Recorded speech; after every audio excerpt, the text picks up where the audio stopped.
Why didn't nobody notice this part? Why didn't nobody notice? I have not seen one person that spoke about that. I'm not an expert. Let me just say I'm not an expert, but I be thinking about shit and I see shit. So I had to get this recorded because from the moment I saw it, I knew there was a lot of messages. There was a lot of stuff going on in this video, and I needed some time to digest and break it down. Honestly, I probably shouldn't even be recording. I'm a little sick, but I got my tea, so we gonna get into it. I think it's been about 5 days, 6 days since it dropped, and during that time, I've been trying to stay away from other people's analysis of the video because I didn't want to have my thoughts tainted, and I did a pretty good job at that. But then I got curious and I started to check them out here and there. I was just like, y'all don't see what I see. Y'all don't see what's happening in this. A lot of it is just very surface level, and if you're one of those people who thinks not every video needs a breakdown like this person, then this ain't for you. This wasn't made for you. Kendrick ain't even talking to you. You're not even part of this conversation. But he's literally telling us in the video, Omnia Esta Liquid, that means everything is something. He's literally telling us he wants us to break this down. He wants us to get the message. So when I started looking at other people's breakdowns, I'm thinking they gonna be hitting on some of the same shit that I'm seeing. But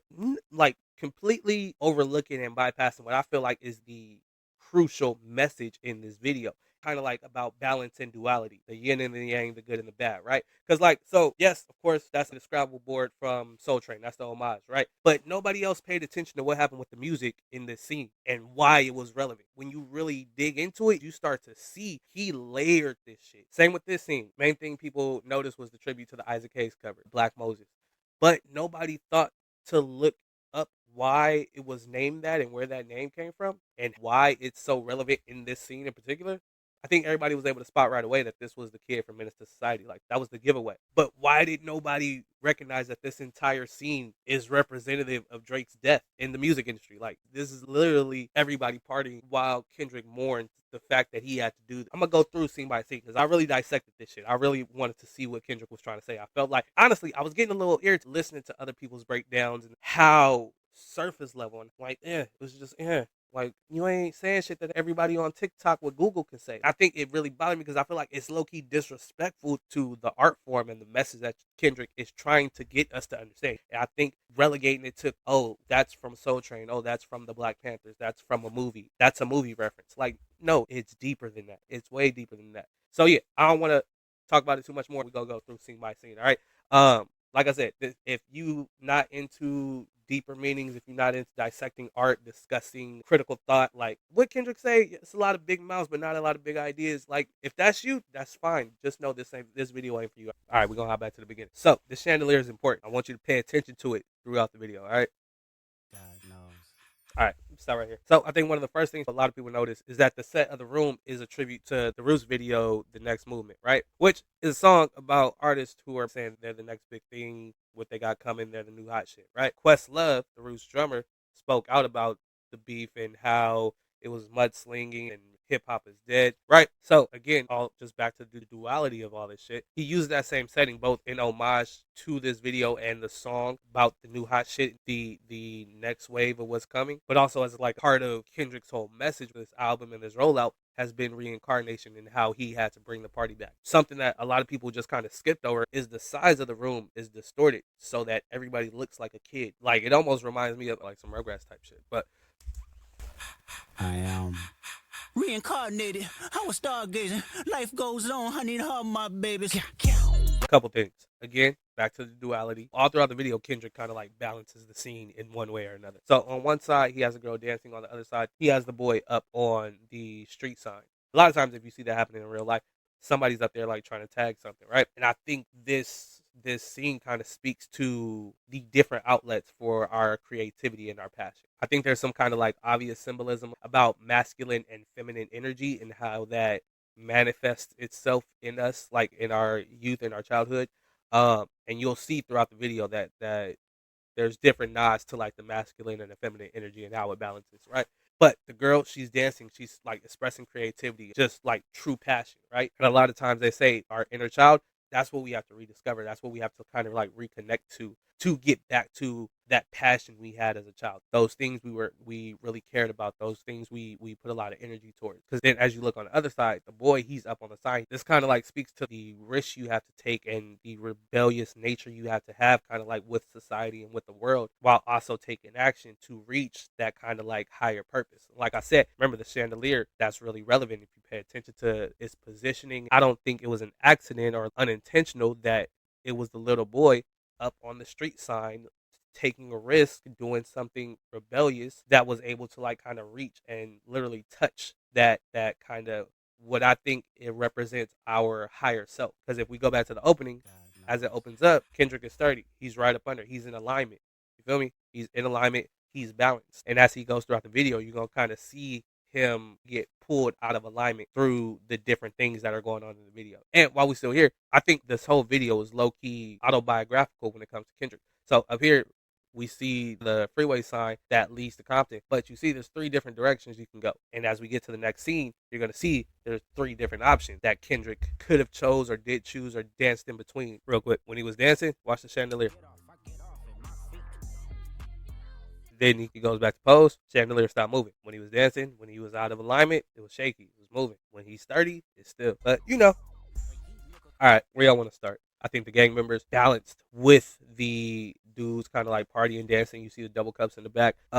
This kind of symbolizes street life in LA. And these were Kendrick's options, low key. You can be out partying, having fun with the boys, whatever, or you can get into the street life and go that route. Or there's a path that Kendrick chose where, as you can see, while he's still in the middle, so is G Perico. And RJ Mr. LA, the only other person kind of like seen in this middle shot with him, represents the rap game and him going for that life. You see the big watch on the wall, that's very symbolic of like chasing the jewelry, the wealth, that lavish life that comes with being a rapper. And he's kind of away from everything. Then there's RJ Mr. LA, another rapper, bouncing back and forth between the 2 groups. I don't think it's an accident that he chose 2 other rappers in this scene where there's 3 groups of 3 people. I don't think that was an accident. Maybe representing the 2 sides of Kendrick, like the kind of street side, but also the side that wants to have fun and vibe out and be cool with everybody.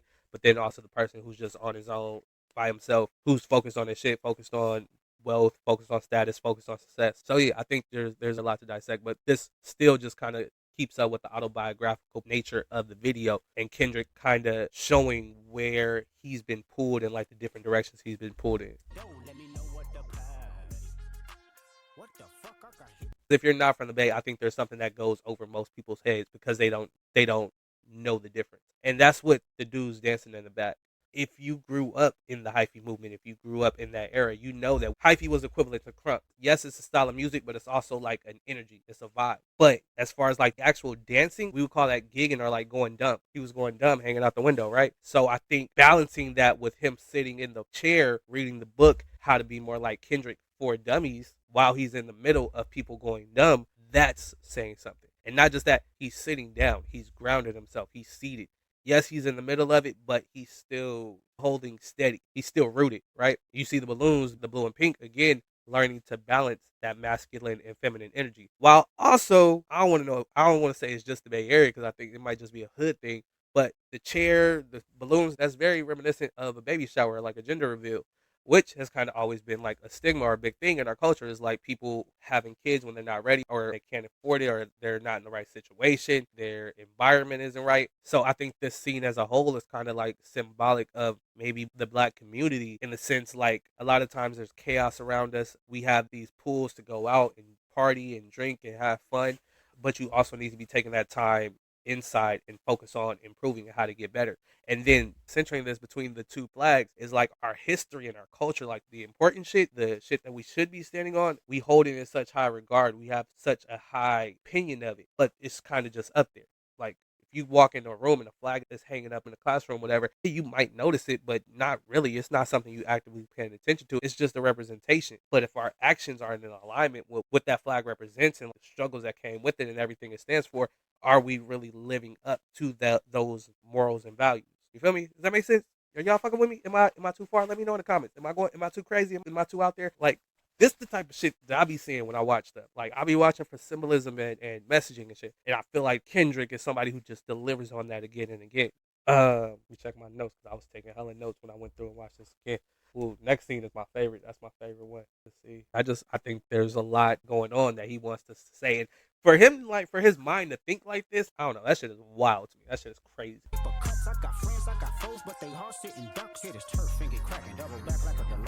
This scene was fire.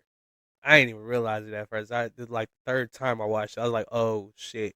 I love the fact he's literally telling us that this is about hood love. So I think if we look over here, I think this is very, very representative of the clout chasey social media era. If you look, dude, he may be a top fashion designer, but he is making fun of you. Y'all remember when y'all was buying them goofy ass red boots? Dude, pretty much doing whatever he can for the attention, chasing the bag. This side is what most people's Twitter timeline looks like. Lots of goofy motherfuckers doing stuff for their attention, chasing the bag, and then you have black women being constantly sexualized and made to seem as if they're dangerous, which I think is kind of funny and ironic given that if you think of people like Cardi B who used to this is the city girl. This is the city girl. She's comfortable, maybe some would say too comfortable in her sexuality, and she might set you up. And this goofy motherfucker will be the one who would get robbed.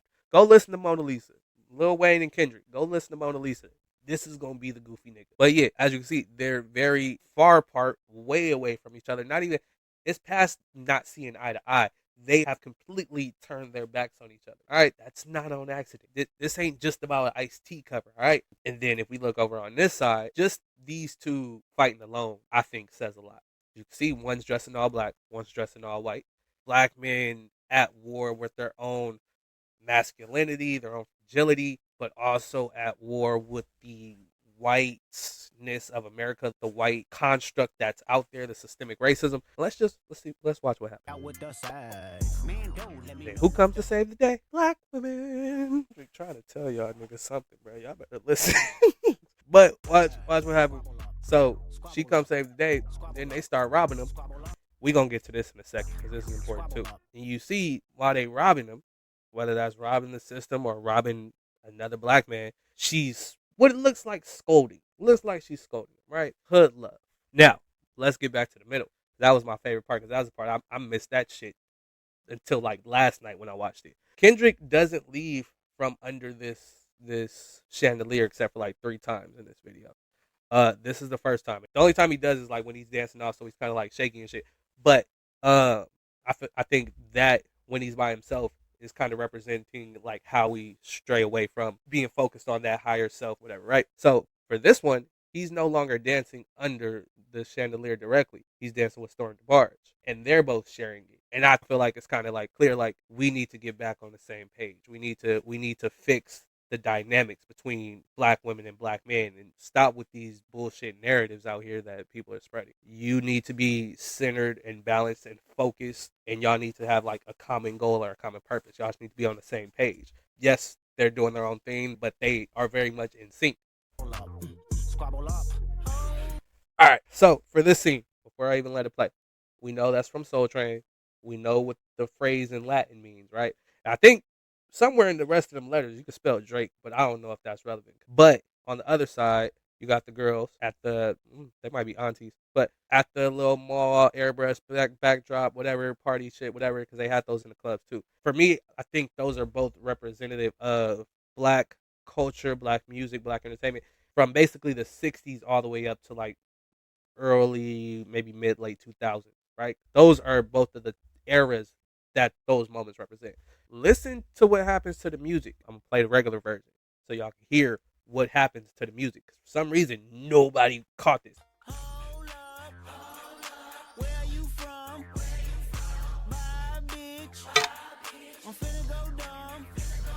All right, so that's the original.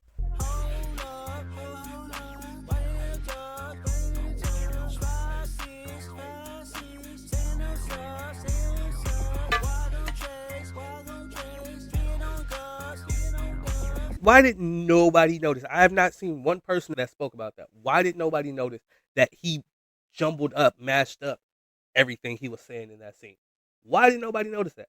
So, if you mix the audio with the fact that everything is scrambled, I think this scene is saying that mumble rap shit destroyed black culture. What think about music from the 2010s, maybe late 2000s to 2020, 2022. What representation do we have of that? What can you put up as a symbol, like a Soul Train board or airdrop background? What can you put as a symbol to represent the past 10, 15 years of hip hop music, hip hop black culture? Like, what can we put up? And I'm not sure if he's protesting or if he's begging for money. Like, either way, what do we have to show for this era of music? And the person who was at the forefront of a lot of that music. Not saying that Drake was a mumble rapper, but he, outside of Drake, who would you say is the biggest who is the biggest cultural icon of the last 10, 15 years for the hip hop community, for the rap community? Who would you say? There is no identity left in hip hop and culture. Like we lost that. Now we have white suburban women out in the middle of fucking nowhere telling you about Tupac and how he dropped a double album, and that's relevant to what Kendrick is doing.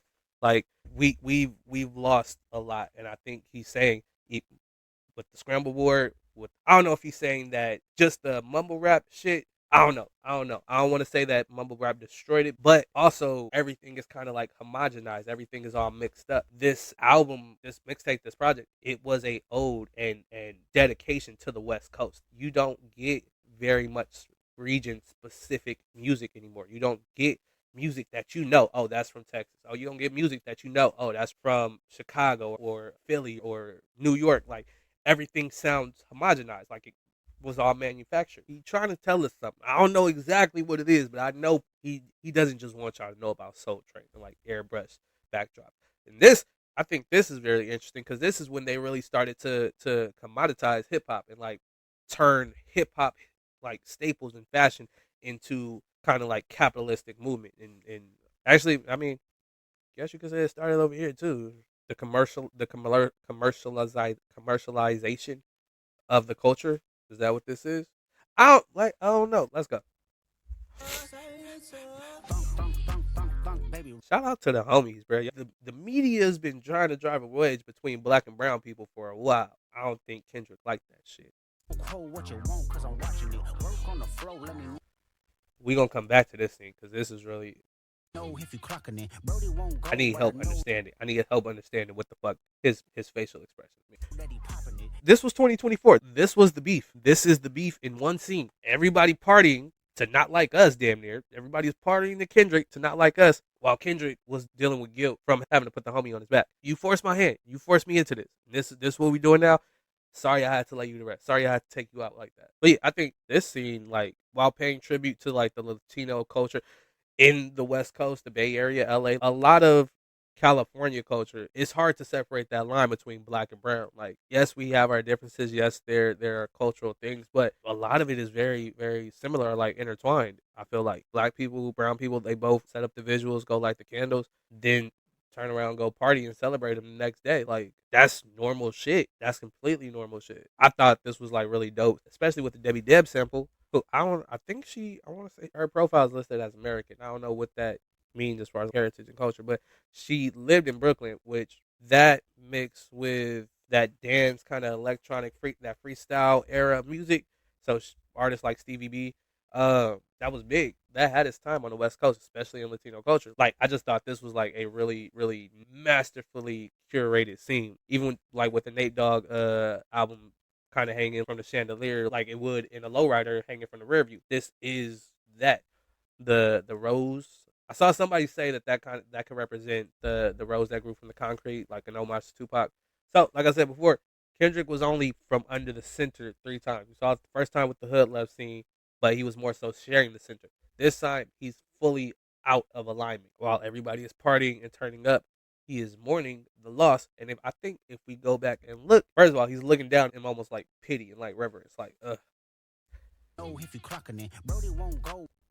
I don't know if that was supposed to be like remorse or like maybe a little guilt, but it goes away and goes straight to an eye roll. Like, this whole side, even that, what he says right there, wolf tickets was on sale to our silence. Wolfing is basically a California way of saying somebody was lying. It was on bullshit. So that coupled with him mourning, having the visual, and then don't hit him, he got kids with him. My apologies. That's Adonis. That's Drake's son. This is Drake's funeral. Like I said, I think it's a lot. I think it's a lot there. He got kids with him. My apologies. Ghetto child, he was Blackie Mouse with the Smirnoff. So this scene fucked me up the most because this one I was kind of at a loss for it. I'm gonna need most help with breaking this one down. So we got the little kid in the corner, which I think a lot of people are saying is supposed to represent the innocence of like Kendrick as a child, and this side could kind of like represent the struggle that black men deal with, the way that the world kind of like tries to tear them down. It looks like he got a straight jacket on. That looks like a straight jacket. It's just not like tied back or whatever. Like there's something here, and I can't. This is the one that really fucked me up. Cause then we got the thick girls like fully embracing their black heritage, their black culture. They're audacious with who they are. There's no blonde wigs, designer clothes or shit like this. This is just like being their authentic selves and killing it, fucking it up. Like from the sucker to the head pat to the lollipop to the earrings. Like this is all embracing culture and understanding cultural identity and like having pride, while on the other side the world is trying to tear you down and turn you into this crazy convict, whatever. I don't know. I'm still lost on this one. Let me know what y'all think in the comments. I need help with this one. Also, this is the only scene where Kendrick looks directly into the camera, if I'm not mistaken. Every other scene, he's kind of like staring off at the side, like looking away, looking up with this kind of like unenthused, uninspired, unmotivated expression. Like he's just like kind of going through the motions. He never looks at the camera. Even there, still. This is the only scene, and I like maybe this is embracing culture, like because he has a straight jacket on, but he's not tied down, and the dog's attacking him, but he's not being hurt by the dog. The dog can't get to him. He's still in control. As a child, like you absorb the culture around you. You absorb with your family, with your friends, with your aunts, your uncles. You absorb what they do. You observe it, and that kind of becomes rooted in who you are as a person and things you recognize. I don't know. It's interesting. Can I get a drop? I'm like, nigga, nah.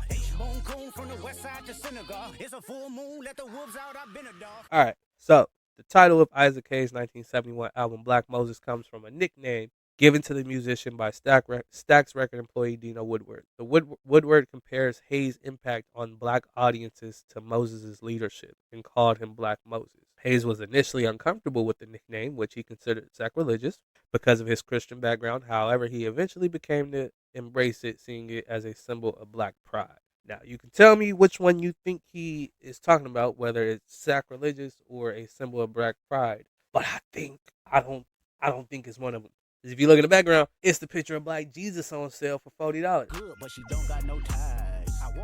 So Kendrick is completely from out under center of the chandelier.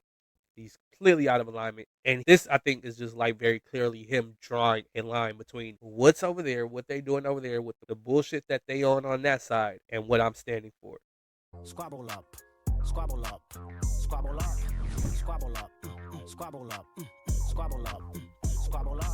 He's getting as far away as possible from this idea of culture and community and false idols and sacrilege. Like he's getting as far away from that and aligning himself with his community, his culture, and his values and principles.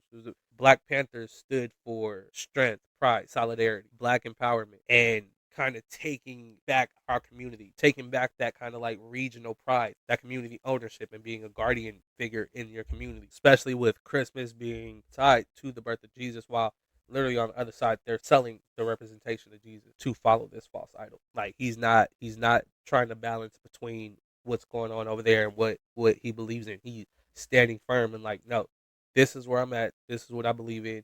If you're not fucking with it, you ain't for me. Like, period. Kendrick has been telling y'all for the longest that he is not your savior. LeBron is not your savior. Cole is not your savior.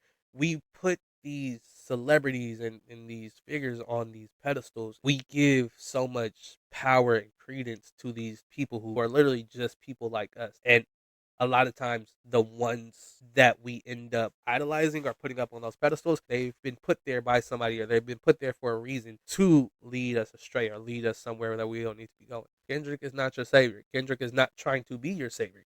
Kendrick doesn't want to be your savior. He wants you to save yourself. You need to focus on you and your community and standing in your morals and your values and principles, integrity. Like you need to lock in on that shit and be your own savior, and then save your community, save the people around you. Like that's how I see it. That's kind of what I took away from the video as a whole. Like I said, I think there's a lot there, but I want to know what y'all think. Let me know in the comments. I want to see how y'all feeling. Do y'all agree? Do y'all disagree? Did y'all see something else? Let me know in the comments. All right.